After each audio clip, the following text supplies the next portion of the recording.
So today you're going to see the steps that we need to follow to deliver a 2D seismic refraction tomography survey.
So the red sensor is called a geophone, and the geophone picks up the seismic waves.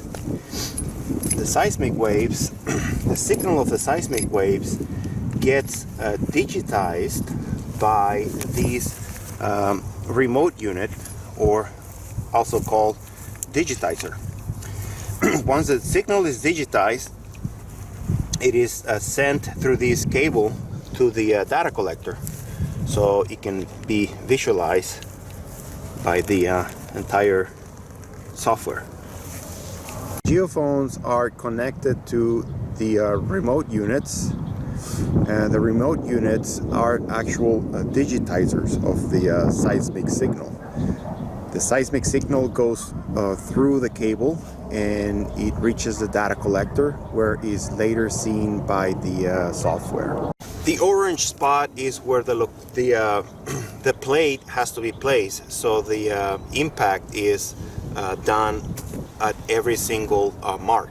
The spacing of the plate or the impact is very important. The more impacts you have and the closely spaced they are, the higher the resolution can be, in the case for seismic refraction tomography.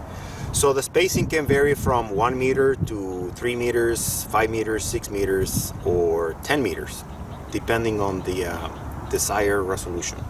So this is the first location of the seismic of the impact, and we're gonna place this metallic plate on top of that mark, and this is gonna be the first impact for this seismic refraction tomography survey.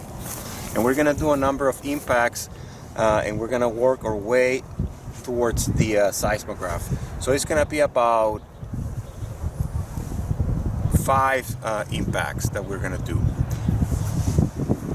And to do that, we need this hammer, sledgehammer, and the sledgehammer is actually connected to the cable line. Okay, the cable line snaps onto this seismic trigger. The seismic trigger just simply snaps to the cable line, and at that point I wait a few seconds before I can actually hit the plate, and once it's ready I can do that, and I can do a number of stacking. It can be 3, 5, 10 or so.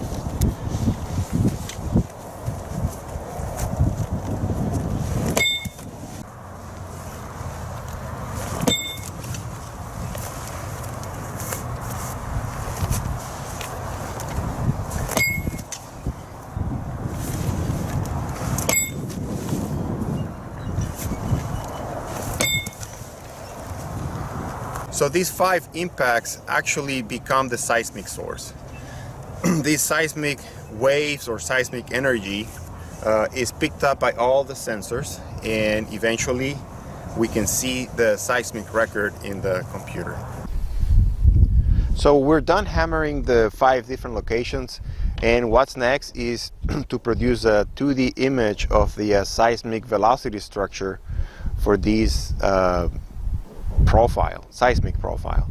So what we do next is pretty much we look at the data and we process the data and give you seismic velocity structure image of the subsurface, where you can actually see the depth to bedrock or the thickness of the sediments, the geometry and underground topography of the subsurface conditions.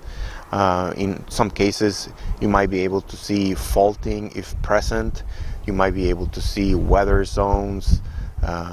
You might be able to see the fracture zones within the subsurface. So for seismic velocity studies, seismic refraction tomography works great for vertical with vertical geophones or with horizontal geophones if you want to get shear wave velocity structure. Other things we can do with this equipment are MASW studies and REMI studies and even reflection studies. If you have a project site where you need to know the subsurface conditions or the surface conditions, I can definitely help you with that, either with geological services or geophysical services. Or if you need to know more about the equipment or the technique, please feel free to ask. It starts with a phone call.